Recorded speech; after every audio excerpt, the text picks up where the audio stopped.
Hello, world, and welcome back to week 8 already of DFS Building Block Show here at RotoWorld. As always, I am your host, John Daigle, joined by friend in life, Hayden Winks. And today, another friend in life, none other than Yahoo's Matt Harmon. Matt, how are you doing, buddy?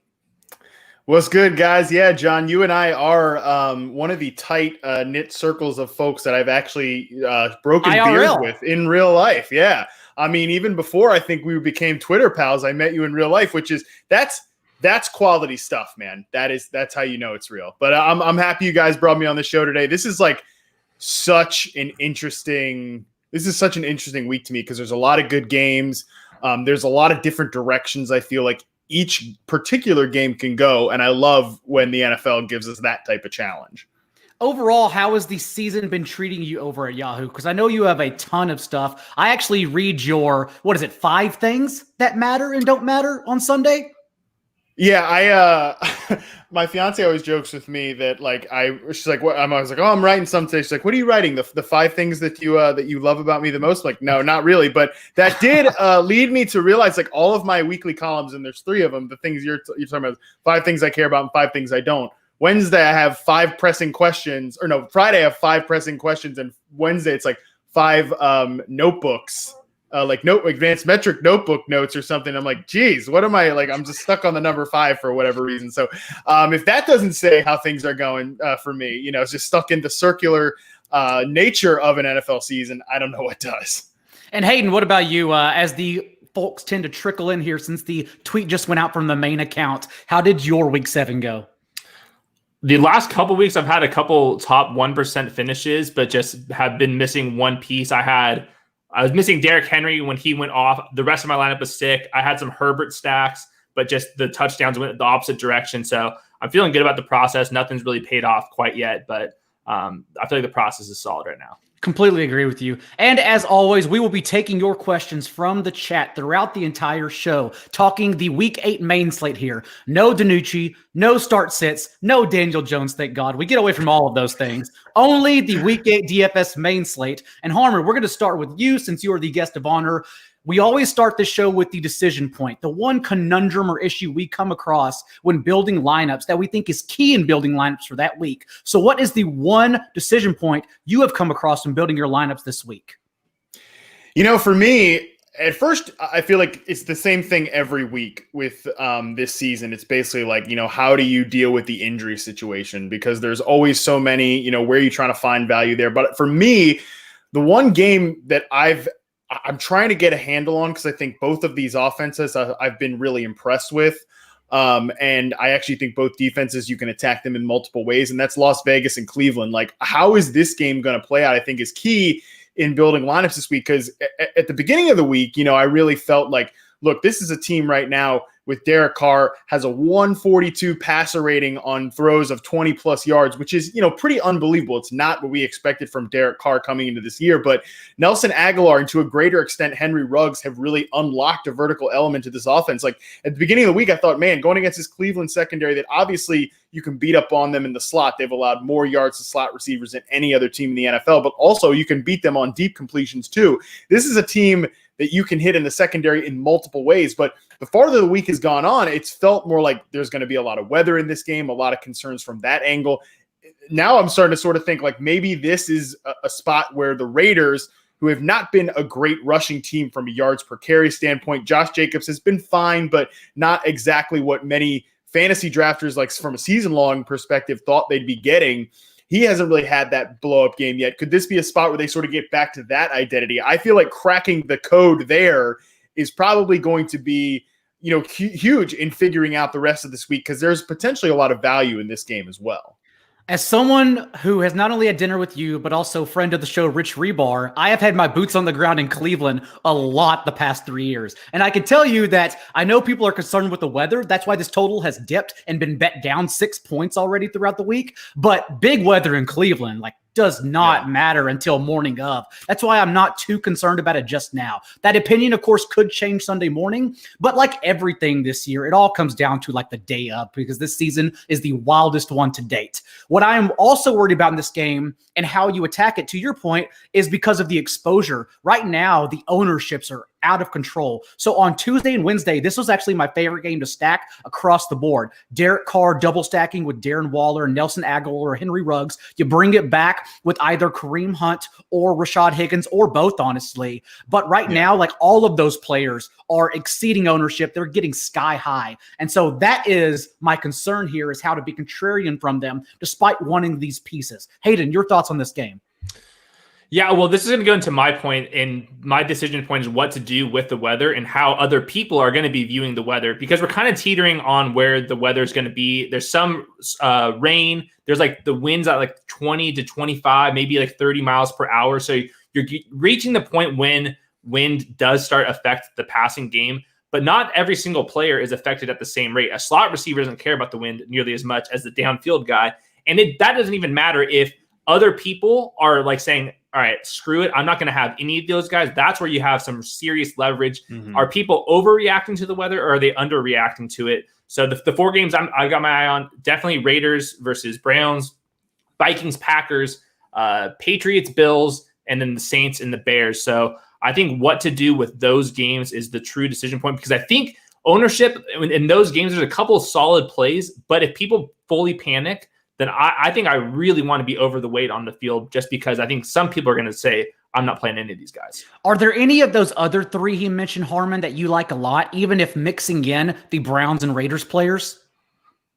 Yo, I love Packers Vikings, man. I mean, Packers right now, like they're going to be a candidate, Rodgers and Adams, to stack every single week. I love how easy it is. Like, conversely, as I said, that game, Cleveland, Las Vegas is a tough one to figure out. I feel like both of these offenses are pretty easy to figure out. Like, we know where the ball's going in Green Bay. We know where the ball's going in Minnesota. They've got two receivers, and pretty much that's it. We'll see what happens with the running back situation, obviously on both sides, injuries to starters there, of course, but the passing game, love both those passing games pretty much every single week. I want to see, where does Jair Alexander, where's he going to line up? Which of these two receivers is going to he affect more? Because then I think that other one makes a perfect run back candidate. I love Justin Jefferson, man. That guy is just, he's so good. I still feel like he's mispriced every single week. Like, we haven't really caught up to the fact that this guy can put up dominant numbers week in and week out, man. I'm not a big cornerback guy, but even I'll admit they matter whenever other coaches aren't throwing at them. And Jair Alexander, literally coaches just aren't throwing him. 24 targets all year long. So whether he covers Thielen or Justin Jefferson, that will clearly matter. Right now, I'm like you. I actually lean Jefferson over Thielen. Also because on DK, Jefferson's salary was spiked quite high, and I think that will scare people off of him, which is when I want to get on him, since he's clearly just a good player overall. And a terrific matchup that I thought the total was already too low when it opened at 54.5, and now it's 50 because of weather concerns. Again, I spiked the over again last night. I'll probably keep spiking the over because I still love it. Hayden, Thielen or Jefferson, do you have a lean in that game? I rank Jefferson above Thielen for the first time, and I think that I'm not sure if everyone's going to be doing that, but I think just because of Jair Alexander, it does make some sense. And like you said, I don't want to overreact to cornerback matchups, but when the difference between the top corner and the second corner on a team is that drastic, you kind of have to take notice, just because offenses are going to be preparing for those situations. So I think that they're going to go with Jair on Adam Thielen. And I think with the weather concerns, people are going to really question if Justin Jefferson can take down some of these deep targets, but the guy can go win underneath as well. So I wouldn't be too concerned here. I think that Devontae Adams is like a awesome play, especially if people start to panic. I posted on Twitter today because the Vikings were missing their top two corners. They have another corner on COVID list. Man. And I said like Devontae Adams for like 12 catches, 170 yards. And then like immediately everyone's like the wind. I was like, okay, if people are going to panic, fade Devontae Adams, I want to be way above consensus. And that goes to your point, because it was almost my decision point, honestly, to just mention, wait till Sunday morning, see what people are panicking about, and then grab that game, just stack that game, because everyone's concerned about weather, and we just don't know. Dustin asked, Josh Jacobs or Jamal Williams, both in games we've talked about already. So let's start with you, Harmon. DFS salary-wise, so just in a vacuum, we know their price points. Which one would you choose? Yeah, I mean, I think just from like a raw player perspective, I like Williams more because I think the matchup is better, whatever. But like, again, I feel like Jacobs is a guy who's might go under-owned. He might go underplayed because he hasn't been great so far. So he might make a good pivot point there because I still feel like the Raiders at some point, I love that they're airing the ball out so much, but we know they still play with a ton of heavy personnel. Their line hasn't blocked as well. Like Jacobs been stuffed on almost 13% of his runs for a gain of 0 or negative yardage. Like that's not what we would have expected from a player like Josh Jacobs. I feel like at some point that's got to get right. This could be like if the weather goes crazy, and I really hate that we're already at the point where in the DFS season, the fantasy season, where it's like well, every player's got to come with weather analysis because week 8. I know. It's like, and we talked about this before the show. I don't know a thing about weather anymore at this point in my life. I've been in Southern California for almost 6 years. Like it's over. I don't know what the effects of wind are like. I don't have any wind. So like, yeah, I mean, I hate that we're at that point in the season, but at the same time, I feel like Jacobs could be, if this is a bad weather game, he could get saddled up, for 25 touches or something like that. And they get back to their roots. So I feel like in that way, I almost prefer from like a game theory perspective to go back to Jacobs because I know Williams will obviously be popular at this point. And what about you, Hayden? Yeah, I think that Jamal Williams will have at least double the ownership of Josh Jacobs. I think that Jamal Williams should be projected for more points. I think by a 3 or 4 or 5 points just because he was dominating. AJ Dillon only played 14 snaps last week. I think that when I'm building my optimizer, I might just single out must have either Devontae Adams or Jamal Williams, one or the other, just because the offense is only going to those guys. Robert Tonyan, his usage was way down, and Marquez Valdes-Scantling is one-dimensional deep target. If those guys don't hit on touchdowns, we know where all the points are going to. We know where all the targets are going to. So I think with the Packers projected for the second most points on the week, up at 30 points, one or two of these guys are going to have a massive game, possibly both. So I think that in basically every single lineup, I want one or the other, especially if the weather scares some people off. I really hope that's the case because these guys are projecting for 20 plus points easily.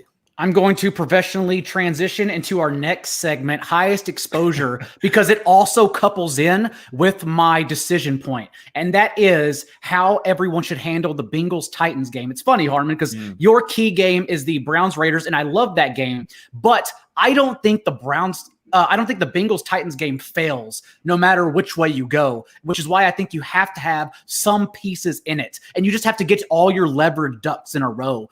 For instance, if you don't have Henry, then maybe you run it back with Ryan Tannehill or at least 1 or 2 pieces from that passing game. If you don't have the passing game, then you can run it back with Henry, and you can even correlate Henry and the Titans defense against that Bengals offensive line that is missing left tackle Jonah Williams, center Trey Hopkins, and right tackle Bobby Hart, even though Hart hasn't even played well all year. And even if you don't do that, maybe you just go Henry and go 3 or 4 Bengals players because living under pressure is what Joe Burrow does. Look at that Colts game. He was under pressure 51% of his dropbacks, and he was still the QB 13 on the week. It doesn't matter with Burrow. That's what he's done all year. So I just think getting these pieces right, especially because Gio Bernard was not priced correctly at all. The Bengals had a bye in week 9, and yet both sites didn't touch his salary, pretty much making it to where you can't fade him at all either. So I just think you have to get someone or this game right in general. And that's why I am transitioning here, and I'm going to the DFS toolkit at rotoworld.com/NFL/optimizer, rotoworld.com/edge, and I am throwing in Jonnu Smith as my highest exposure and someone I do not want to get off of, not only because the price point is good, or really good actually, but also because he failed last week, and we know Jonnu Smith will do that from time to time since he's still mixing in, as he did last week, 14 routes to Anthony Ferkser's 13, I believe. But also, he's the one player people will probably overlook here. They're going to go Ryan Tannehill and A.J. Brown or get off of them and go Derrick Henry. I think Jonnu Smith not only gets you a unique exposure to this game, but gets you off Darren Waller, who will be the highest owned tight end in every format, and then also gets you to pay up from Harrison Bryant and David Njoku, who people will look down to. So that's why I think Jonnu Smith is the best tight end tournament option you could have this slate. Yeah, it's perfect leverage off of Derrick Henry, who rightfully will be at 25% ownership, somewhere around there. And of course, Jonnu Smith is the red zone guy. He had a red zone target that he almost came down with last week that would have kind of salvaged his day. So I think that the price point's probably $500 to $1,000 too cheap. And I think that most of the time we don't want to pay up too much for tight ends just because they fail at such a high clip. But I think at $4,100, that's a perfect price point to take a shot at it. Hayden, what about your highest exposure on the week? Yeah, we don't have to talk about this too much just because we hit on it. It's going to be Jamal Williams for me. The touch share is so strong. The snap share is so strong. The game environment is so strong. And he's playing on early downs. He's playing on third downs. He's around inside the 10. So I think that just his raw production, his raw projection is so high that I think that he's probably priced like, I don't know, $1,000 too cheap. I mean, he's basically got the Aaron Jones role, maybe even more than the Aaron Jones role, because the AJ Dillon is not in the Jamal Williams role. So Aaron Jones, we would be smashing at this price. So I don't see why not with Jamal Williams. And Ball is Lice asks, are we pairing Henry and Devontae Adams everywhere? My only fear, Ball is Life, is that'll be a popular build because when you go down to those running backs, going up to Derrick Henry and Devontae Adams is the clear top options in this slate, or where it gets a little finicky and the ownership gathers, because we also just had Michael Thomas ruled out. So they're honestly just, and Kamara's still there. Everyone's going to play him. So I think there are just few options to spend up at, and these players will be very popular. Although I do like Adams. And if you don't play Jamal Williams, then Adams is probably a way to go to get leverage off of Jamal Williams. But Harmon, what about your highest exposure this week? Yeah, I mean, Jamal Williams really tough to go wrong with. I like the game that you brought up too, Tennessee, Cincinnati, and I feel like Gio Bernard's probably going to be my guy there because, like, I agree with you, just totally mispriced, not where he should be. Like, we see this every year. It's so great that in a year 2020, where so many annual traditions and holidays have been ripped away from us, that like the annual 2 or 3 week run where Gio Bernard basically produces Joe Mixon numbers at a super discounted rate, in season-long leagues, super discounted rate in DFS, we get to still have that tradition, man. It's so great that we get this holiday to ourselves. And like Tennessee's defense really doesn't move the needle for me either way from a pass or rush defense perspective. I love that Gio had 5 catches last week, cleared 50 yards. I don't feel like there's any real flaw in his outlook. And I mean, like you said too, this game should be pretty fun. Joe Burrow coming into this week, leading the NFL in dropbacks. Like, there's so much opportunity for everybody in that pass game. And that extends down to Gio too, because, for whatever reason that Mixon's, receiving usage has been finicky during the Zach Taylor coaching era, Gio is a guy that they've trusted in those situations. So I really like him in this spot too. Because I think Tennessee's offense, you mentioned it, like Jonnu Smith, A.J. Brown, Derrick Henry, Ryan Tannehill. I feel like all these guys can get going against this defense, which just means on the other side of the field, more passing situations for Gio Bernard. And in this build, even if we don't want to stack that game, we actually sneakily have a mini snack with Gio and Jonnu. So let's go ahead and we'll get to our number one fade, but I want to keep building this tournament lineup actually, because I want to sprinkle in our favorite large entry tournament players. So big fields, 5,000 to 10,000 players, for instance, like the $9 slant, which is 100,000 players, $3 entries with 150K to first, all these fun recreational tournaments that I'll even play as long as first pays out 10 to 15% and not like a whopping 25% where you have to have a 0.1% lineup. So Hayden, what about your favorite large entry tournament player? Let's try to sprinkle in some cheapies here. Yeah, definitely.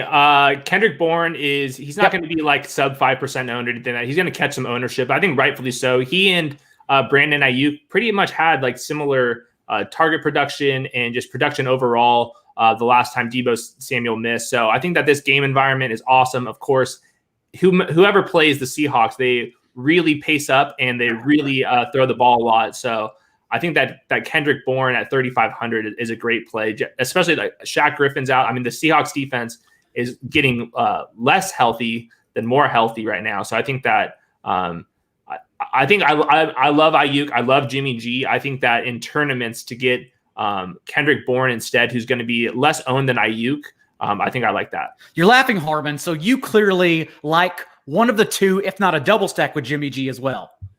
I don't know about that, but I do just like this Seahawks defense, man. It's such a mess. This is easily the worst. That's what I'm laughing at, man. It's as good as that offense is. They are that bad on defense. It's easily the worst defense in the Pete Carroll era, which obviously it's going to create a lot of fun fantasy environments for us. It just is like, my God, what was the plan on this defense? And I feel like they have enough high-end players, with some of their guys there that they shouldn't be this bad. But the reality is, like, from a pass rush perspective, they really are that bad. I will be interested to see where ownership comes in on Ayuk and Bourne on Sunday morning, because I do think Ayuk is worth paying up for if he comes in like 15% less rostered, since his 4 carries, which gives him the higher floor in this situation, have all happened whenever Debo was either out or not playing at 100%. So I do think he has the higher floor, of course, in this matchup. But if they're going to be similar, I'm just going to take the cheap option, which will be Bourne, and everyone's going to play him in DraftKings cash games. So that is my one worry for tournaments in this spot. Harmon, what about your large entry tournament player? Oh man, let's go to that high-powered New York Jets offense. Denzel Mims. I was so psyched to see this guy out there last week.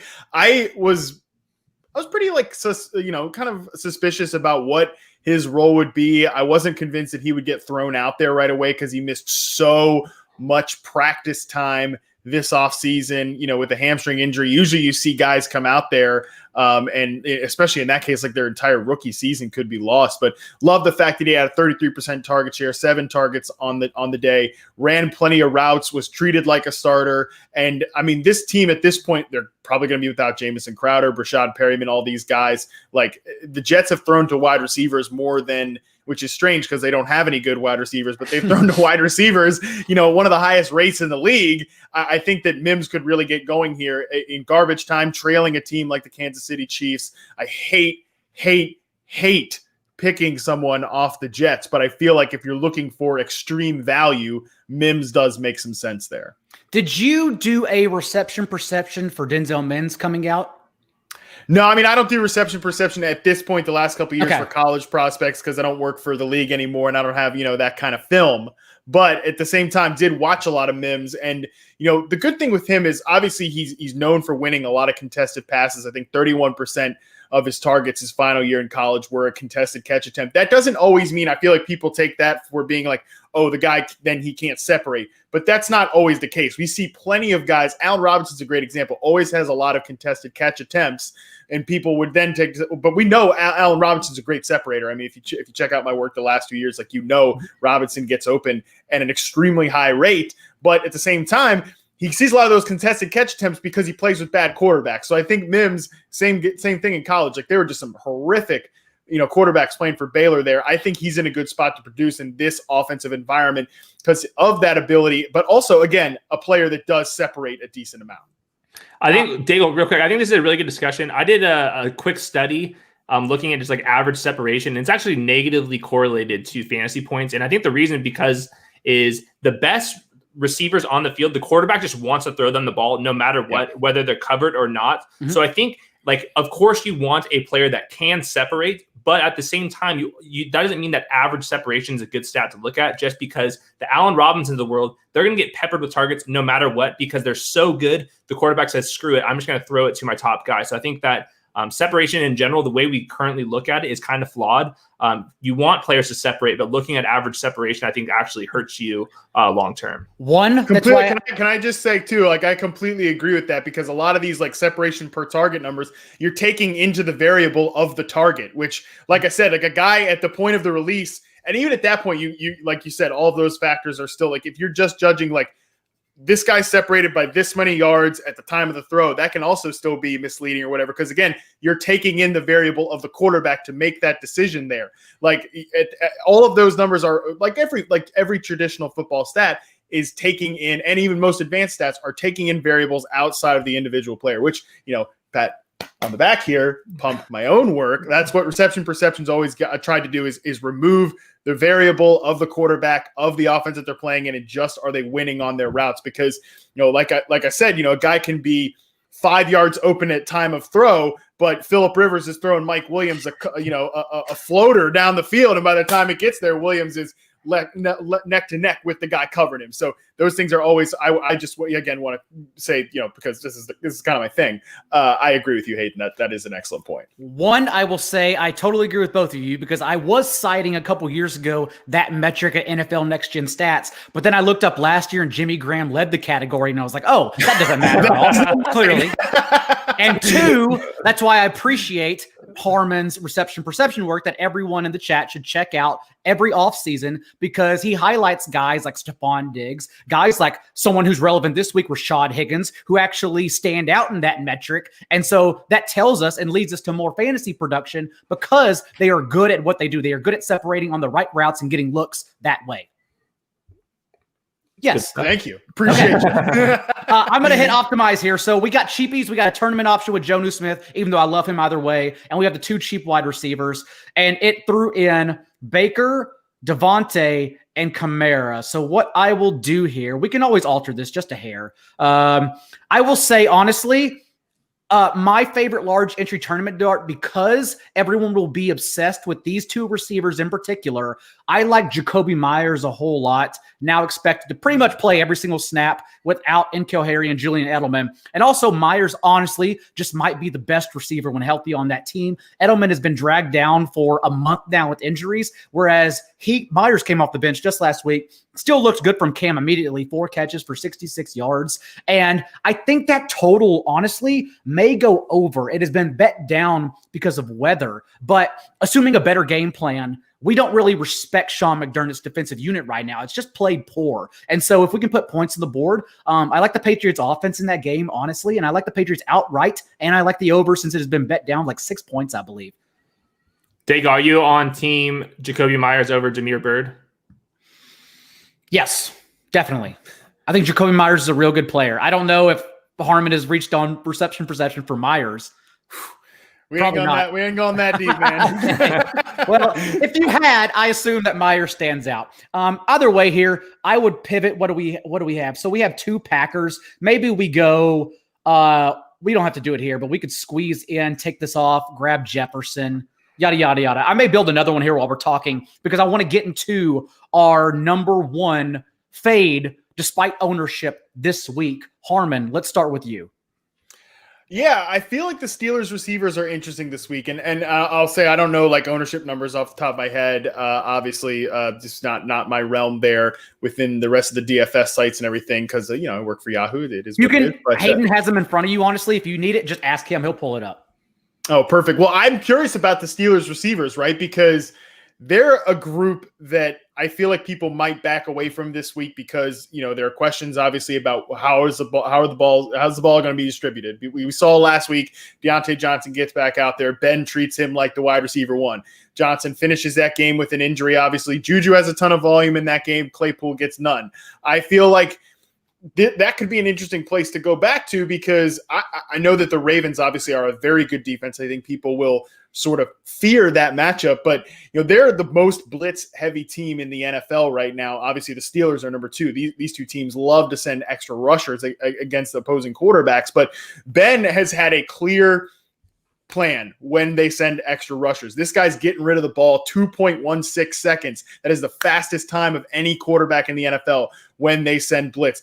And he's completing over 74% of his passes, 130 passer rating. Like it's been an efficient model for him to fight the blitz. So I feel like they're a group where he could hit these, Steelers receivers might not have a big ceiling this week. Like I don't know that Deontay is going to get in the end zone twice. I don't know that we're going to see any multi-touchdown games from any of these Steelers receivers, but I think it could be an interesting pivot point because they might be able to hit a good floor if Ben continues to be efficient against those extra rushers. I feel like they right now have a much clearer offensive identity than the team on the other side of the field in Baltimore, which I feel like is still at this point in week 8 trying to find itself.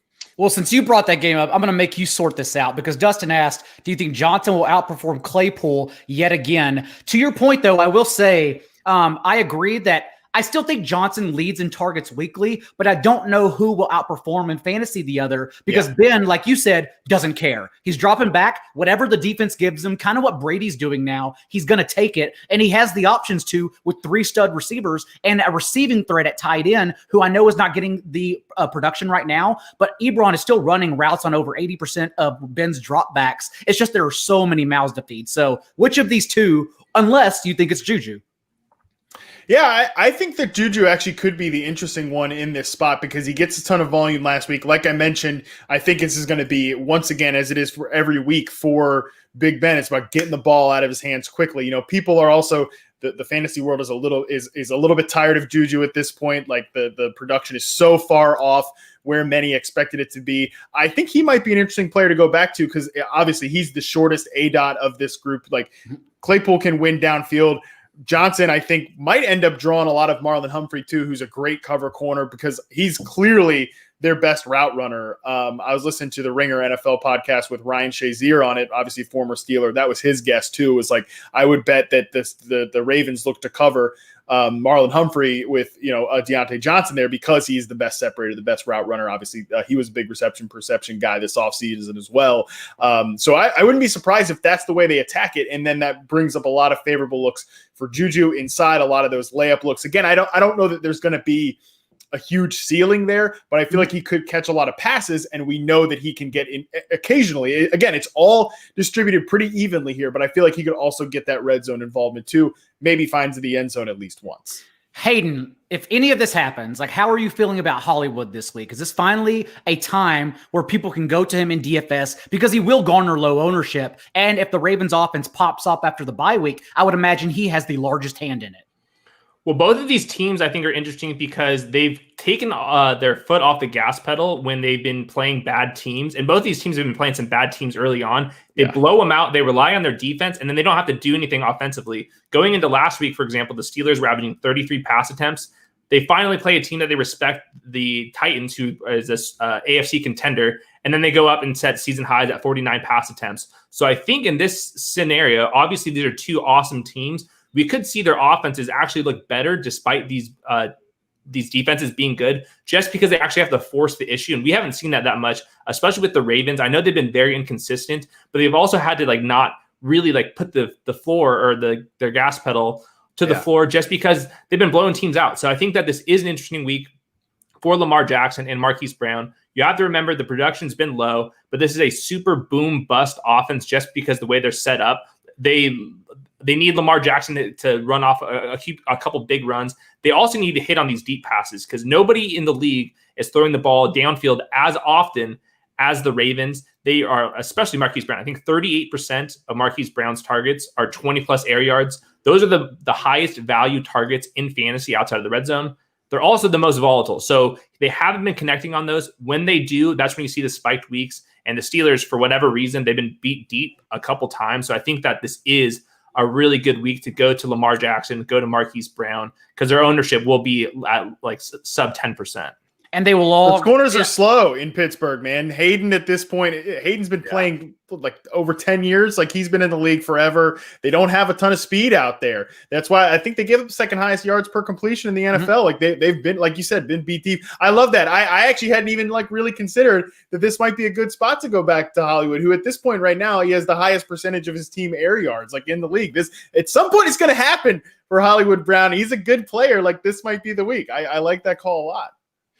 Hayden, not to take your positive stance and then turn it negative, but we still also need your number one fade on this entire slate. Wish me luck.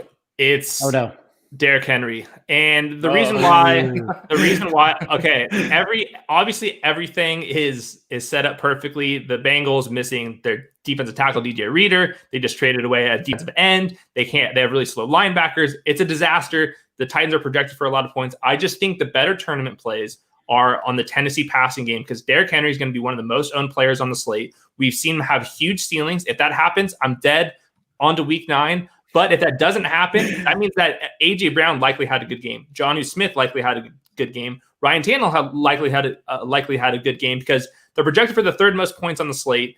The Titans are first in passing EPA. Ryan Tannehill is going nuts time and time again. So I would rather bet on a lower ownership Ryan Tannehill, A.J. Brown, Jonnu Smith, rather than go and try to fight 35%, 30% Derrick Henry. Of course, Derrick Henry is a smash spot. He deserves to be projected top 3 running backs this week.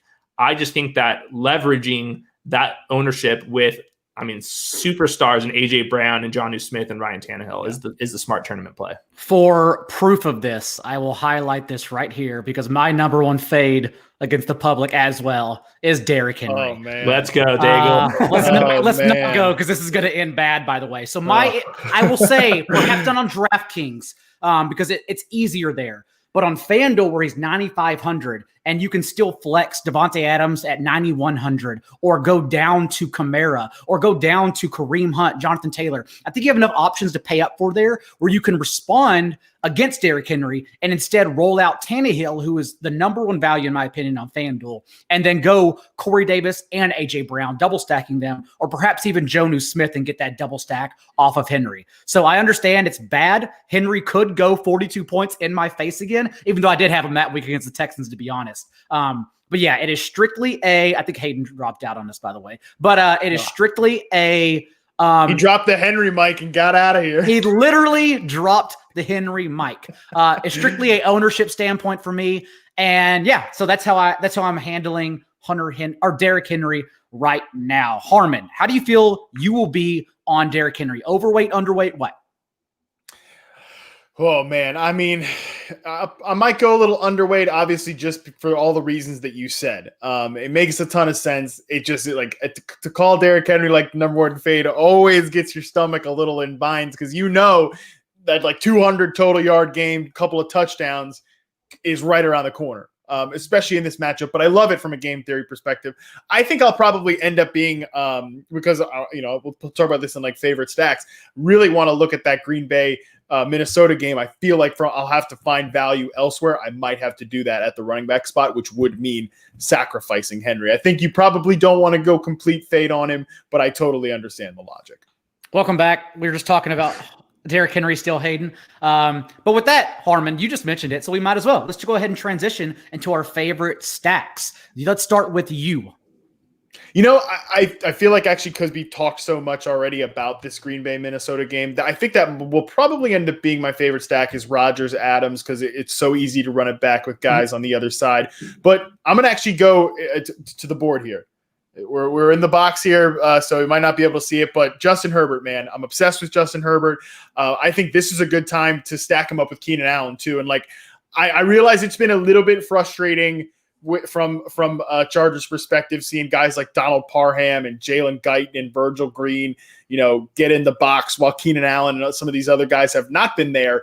But I think this is a good spot to go back to Allen. He feels like he's at a pretty comfortable price point. Like, this guy's getting elite usage. Number 2 in target share behind DeAndre Hopkins. Like, Herbert has quietly, I think, because some of the touchdown luck has just gone in other ways, it's been a little bit undersold, but Herbert has been gold for Allen. Allen is producing like that monster that he is. And even against the Denver Broncos team that, by and large is a really good unit, despite all the injuries that they've had on that side of the field, I still think you can beat them. I think Herbert is just that good that like I said, I'm obsessed with this guy. He's unbelievable. Multiple touchdowns for 3 straight weeks, 3+ touchdowns, for 3 straight weeks. Obviously has a rushing threat as well.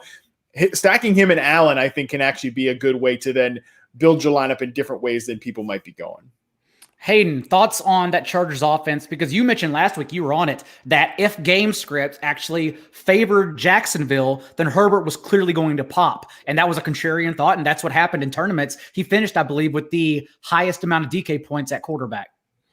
Yeah, well, real quick, my computer is trying to update, so I could be logged off in here at any second. I can literally log off, yeah. Yes, I think my computer's mad about the Derrick Henry fade. So, but for the Chargers, the thing that I saw, and this is why I was on the Chargers last week, is they were coming into the week bottom 3, I think second worst in neutral pass rate, and I was looking, they have the worst run blocking offensive line in the league. Austin Eckler was out. The other running backs are okay, but they're not that special. Justin Herbert was playing out of his mind. Keenan Allen was healthy. Mike Williams was healthy. Hunter Henry was healthy. I was like, they have to pass the ball more than usual. And last week, they went from bottom 3 entering the week all the way into the top 5 in neutral pass rate. I think that's here to stay. If you're just looking at the Chargers roster construction, how could you not be among the most pass-happy teams in the league? Of course, we're trying to battle a ex-running backs coach as the head coach for the Chargers, but I do think that long-term, the Chargers offense should be pretty awesome, and I think that Keenan Allen deserves to be a top 5 wide receiver in PPR formats just because the target share is out of control. He's out of control. Justin Herbert's out of control. I just love that pairing. I think that Mike Williams will have bigger days, but just the way he's being used downfield is going to be very boom bust. And I think that Keenan Allen, I think he projects for close to 20 PPR points for most matchups. I will say that even if you don't go Charger stack, it is unique to run back or go to him altogether in Albert O, who the last 2 weeks, the Broncos lead the league in 12 personnel, and that is to get Albert O more involved. He leads the team in target share, red zone targets, and end zone targets in that time. And more importantly for DFS on DraftKings, he's $400 cheaper than Harrison Bryant. So he'll likely go completely overlooked. So if it's Herbert, Allen, and then Albert O, I think I like that a lot, actually. Yeah, and on Yahoo too, like Keenan Allen, I talk about way mispriced. This guy's like $22. Like that's crazy. Every week, Harmon, every week Keenan's $22 on Yahoo. I love it. I know a few of the people who do the pricing too. And look, I don't sit down the way from him in the office anymore, so I can't go to the desk and be like, "Hey, what's going on, man? What's the deal with that?" But like, it is like, what are we talking about here? He's like way outside the top 15 receivers or something. Like, what are we doing here? I mean, it's ridiculous. It's the same. It's the same thing on. I'll go ahead, Hayden. This is why I love Yahoo DFS. I think it's my favorite site right now. It's just I think that it just the pricing is a little bit different. So I think that you get really start galaxy braining into some takes. So I think that the format's really fun.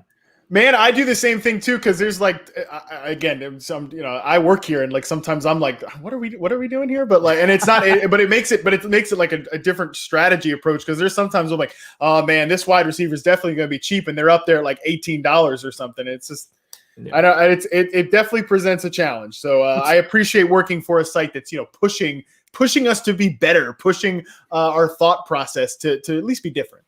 What's funny is that Keenan Allen's the same on DraftKings. Like 6,200 is $500 cheaper than Tyreek Hill. Like those what players, are we doing here? Those players aren't in the same universe this year. Tyreek Hill hasn't passed 100 yards, hasn't even come close once this year. Like what are we not even doing? Pacing for 1,000 yards this year because the Chiefs don't have to. They can just put it in neutral, baby. Like what are we doing? Whereas Keenan Allen is literally fantasy's number one wide receiver with Justin Herbert. Like what are we doing exactly? What are we doing? It's funny you mentioned that though, because my Galaxy Brain stack of the week would be praying that the Jets stay behind by 2 scores and not 4, and getting low ownership on Patrick Mahomes, Tyreek Hill, and Travis Kelce, especially after last week where their defense dominated, as defenses tend to do against Drew Lock. Not a big deal. But with Dow Loggins calling plays, running a top 3 rate of pre-snap motion, I'm hoping for something that looked good like the first half last week with Sam Darnold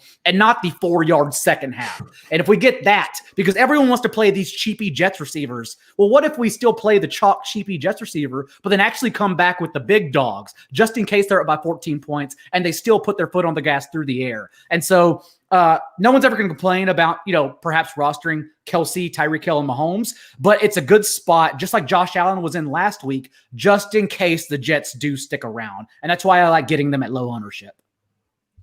Hey, Daigle, I got some narrative street for you. Patrick Mahomes is kind of trailing Russell Wilson for MVP votes.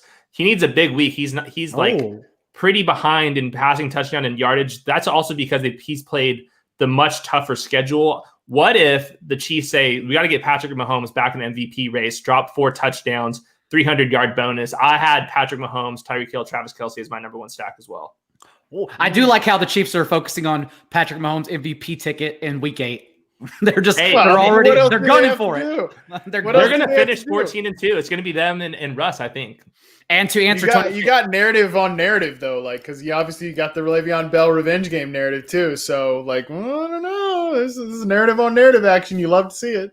And to answer Tony K's question, Frank Gore is questionable actually after a season low in snaps without Le'Veon Bell. So maybe you get off the Jets receiver. Maybe you go on cheapy Demarcus Robinson, who is clearly the number wide receiver 2 on that team without Sammy Watkins, who has been ruled out. And you instead get on LaMichael Pirine, who saw season highs in snaps and usage last week. So there are unique ways to get to this game. I will be interested to see how other people and how ownership is weighted towards those players as the week moves on.